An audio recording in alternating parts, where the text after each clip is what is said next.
Yes, people, what's going on? It's your boy Big Uggs, and welcome back to the Voice of the Tune. This is a quick video, I'm not going to do this, but I thought why not? After the game yesterday, which I watched, and I got to see some players that we ain't seen all season. And I'm just going to give my quick reaction to the game, innit? Because I do feel like it was coming. Because if you look at Sheffield Wednesday's form, they're unbeaten in 17 games, innit? So these players that they played, that's like their strongest 11.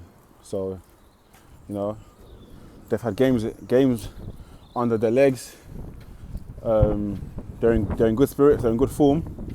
Whereas we made 8 changes from the Arsenal game, innit? So, which Eddie Howe has come out and said he has to do it, and it makes sense. These FA Cup games is an opportunity for the manager to see certain players who haven't played much all season. So, based on that, I thought it was coming. I saw our team and I thought to myself, we might witness a cup shock. And bearing in mind our record in the third round, last year losing to Cambridge, the year before that losing to Arsenal. So, we're not great in the FA Cup, but going into the game, it's a match where you thought that we should win the game, innit? Simply because we're third in the league, we're Newcastle, and we're playing League One Sheffield Wednesday. So I'm sure all the fans that travelled, they went there to see goals. So in terms of the actual match itself, I'm not too mad, because I do feel like the boys created some good chances. In the first half, we could have been at least 2-3 up. Isak goes through, has a header actually, 5 yards out, and he hits it straight at the keeper. I'm not getting onto Isak. I love Isak. I think he could be a great a great threat for us. But those chances you score, innit? And I understand he's not played in 3 months and he needs time, innit? But like I said, you're a striker. That chance you score. About 5 minutes later, he gets put through from an angle though. He strikes it pretty well, and he hits. The keeper saves it with his legs. So there's 2 chances that Isak had that we could have scored. Richie, also I think Manquillo put him through. By the way, Manquillo had a great game. I think he's the only one out of the fringe guys who put in a good performance. But Manquillo had a great game. He put Richie in. Richie on his right foot, in the first half on his right foot, he scooped it over the bar. So that's 3 chances there we've created, and we could have scored. If on a different day we had our shooting boots on, we take it. At least one. And I think the aim for the boys was to go 1 in front and let them chase it and let them come out. But to be fair to Sheffield Wednesday, they hung in the game. Half time at 0-0. Half time we can sort of take some positives, because obviously we're creating chances, and they were under pressure. So half time I wasn't mad.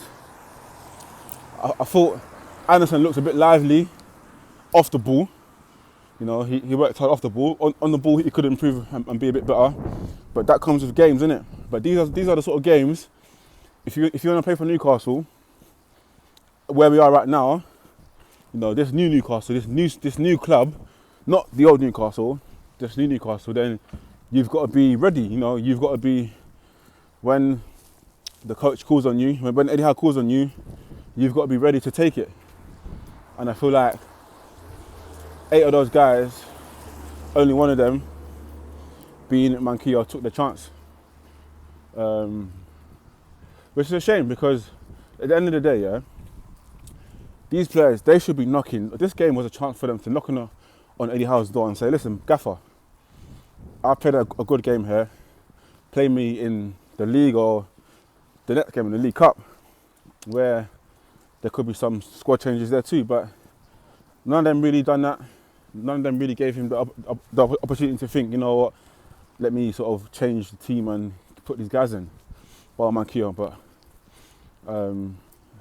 Eddie Howe's hardly going to take out Kieran Trippier and Dan Bernese. So, but half time, I thought, yeah, you know what? It's not bad. 0-0.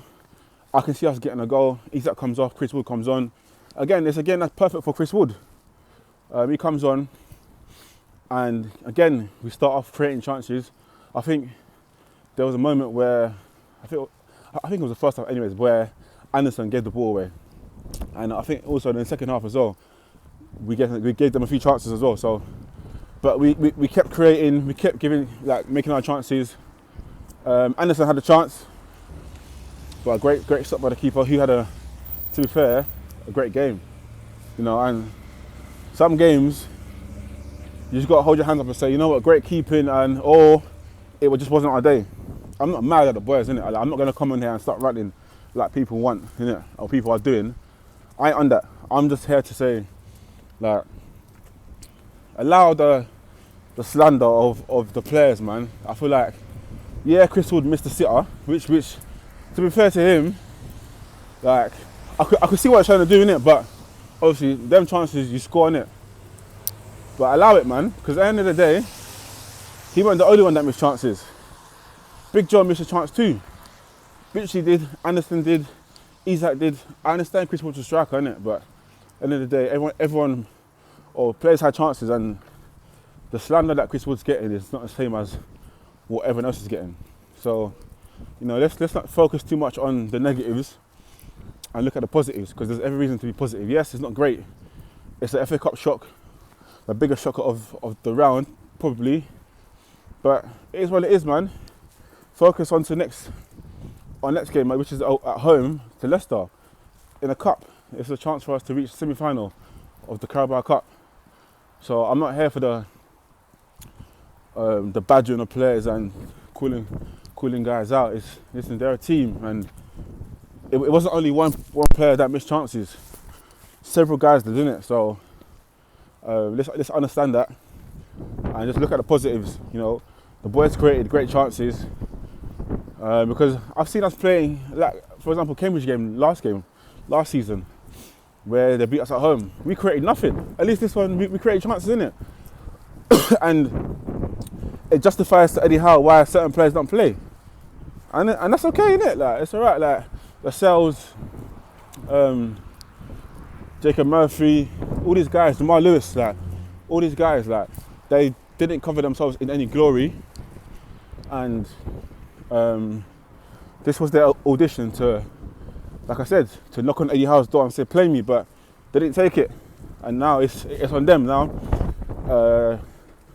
because the cup is a place for them to get games in, because I doubt they're going to play in the league.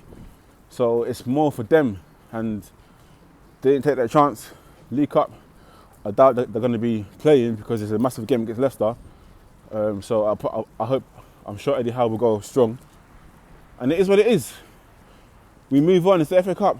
It's a cup that we're going to win in the near future. So I'm not too mad, to be fair to you. I'm not angry about the defeat. As long as we put in a good performance, that's what I care about, really and truly. So, yeah, man, let's stay positive. Let's look forward to the next game. And yeah, stop the slander. Get behind the boys, innit? So, it's your boy Big Uggs. Make sure to like, comment and subscribe. Out.